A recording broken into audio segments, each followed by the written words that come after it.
नमस्कार फ्रेंड्स, कैसे हैं आप सब। आशा करती हूँ सभी बहुत अच्छे होंगे। मैं पूजा वेलकम करती हूँ आप सभी का आपके अपने यूट्यूब चैनल अंकित वास्तु ज्ञान में। फ्रेंड्स, आज मैं आपको इस वीडियो के माध्यम से महाशिवरात्रि व्रत कथा का श्रवण करवाने जा रही हूँ। कथा को पूरा सुनिएगा, तभी आपको महाशिवरात्रि व्रत के पुण्य फलों की प्राप्ति होगी। महादेव आपकी मन इच्छा पूरी करेंगे, क्योंकि किसी भी व्रत के दिन व्रत की कथा ना पढ़ी जाए तो व्रत अधूरा माना जाता है। कथा का श्रवण करना बहुत ही आवश्यक होता है। तो चलिए कथा शुरू करते हैं। प्राचीन काल में एक शिकारी जानवरों का शिकार करते हुए अपने कुटुंब का पालन पोषण करता था। एक रोज वह जंगल में शिकार के लिए निकला, लेकिन दिन भर भागदौड़ करने पर भी उसे कोई शिकार नहीं मिला। वो शिकारी बहुत ही भूख से भूखा प्यासा व्याकुल होने लगा। शिकार को बार बार बाट निहारता निहारता वह एक तालाब के किनारे बेल वृक्ष के नीचे जा पहुंचा। बेल वृक्ष के नीचे शिवलिंग था, जो कि बेल पत्रों से ढका हुआ था। शिकारी को इस बात का बिल्कुल भी ज्ञात न था। अपने लिए पड़ाव बनाते बनाते उस शिकारी ने कुछ बेलपत्र की टहनियां तोड़ी और संयोगवश वो टहनियां शिवलिंग पर गिरी जा रही थी। शिकार की राह देखते देखते शिकारी बेलपत्र से, बेल के पेड़ से पत्ते तोड़ तोड़कर शिवलिंग पर चढ़ाता गया, अर्पित करता गया। दिन भर भूखे प्यासे शिकारी का व्रत भी हो गया और शिवलिंग पर बेलपत्र भी चढ़ गए। इस तरह जाने अनजाने में वह शिकारी पुण्य का भागी बन गया। रात्रि का एक पहर व्यतीत हो गया। एक गर्भिणी मृग तालाब के किनारे पानी पीने आई।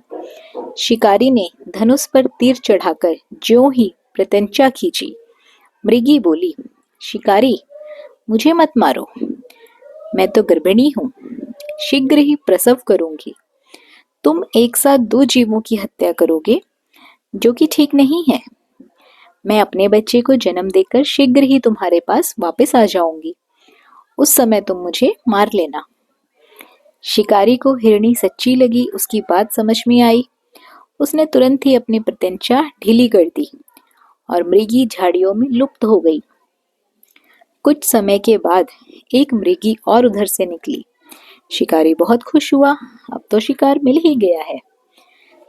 मृगी को समीप आकर उसने तुरंत ही धनुष पर बाण चढ़ा दिया।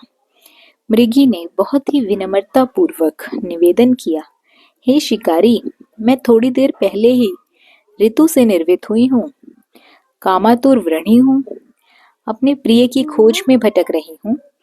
मैं अपने पति से मिलकर शीघ्र ही तुम्हारे पास आ जाऊंगी। शिकारी ने उसे भी जाने दिया। 2 बार अपना शिकार उसने स्वयं खो दिया। उसका माथा ठनका। अब शिकारी चिंता में पड़ गया। रात्रि का आखिरी पहर बीत रहा है। तभी एक अन्य मृगी अपने बच्चों के साथ उधर से निकली। शिकारी के लिए यह स्वर्णिम अवसर था, सोने के समान मौका था। उसने धनुष पर तीर चढ़ाने में देर न लगाई। वह तीर छोड़ने ही वाला था कि मृगी बोल पड़ी, हे शिकारी, मैं इन बच्चों को इनके पिता के हवाले करके लौट आऊंगी। तुम इस समय मुझे मत मारो। शिकारी हंसा और बोला, सामने आए शिकार को छोड़ दूं? मैं इतना मूर्ख नहीं हूं। मैंने पहले ही 2 बार अपना शिकार छोड़ दिया है। मेरे बच्चे भूख प्यास से तड़प रहे होंगे। उत्तर में मृगी ने फिर कहा, जैसे तुम्हें अपने बच्चों की ममता सता रही है, ठीक उसी प्रकार मुझे भी अपने बच्चों की चिंता है। सिर्फ बच्चों के नाम पर मैं थोड़ी देर के लिए जीवन दान मांग रही हूँ। हे शिकारी, मेरा विश्वास करो, मैं इनके पिता के पास छोड़कर तुरंत लौट आऊंगी, ये मैं प्रतिज्ञा करती हूँ। मृगी का दीन स्वर सुनकर शिकारी को उस पर दया आ गई और उसने मृगी को भी जाने दिया। शिकार के अभाव में बेल वृक्ष पर बैठा शिकारी बेलपत्र तोड़ तोड़कर नीचे फेंकता जा रहा था। पौ फटने को हुई एक हष्ट-पुष्ट मिर्ग उसी रास्ते पर आया। शिकारी ने सोचा, इसका शिकार वह अवश्य करेगा। शिकारी की तनी प्रत्यंचा देखकर मृग विनीत स्वर में बोला, हे शिकारी भाई, यदि तुमने मुझसे पहले आने वाली 3 मृगियों और छोटे छोटे बच्चों को मार डाला है तो तुम मुझे मारने में बिल्कुल भी विलंब ना करो, ताकि उनके वियोग से मुझे एक क्षण भी दुख ना सहना पड़े। मैं उन मृगियों का पति हूँ। यदि तुमने उन्हें जीवन दान दिया है तो मुझे भी कुछ क्षण के लिए जीवन दान देने की कृपा करो। मैं उनसे मिलकर तुम्हारे सामने उपस्थित हो जाऊंगा।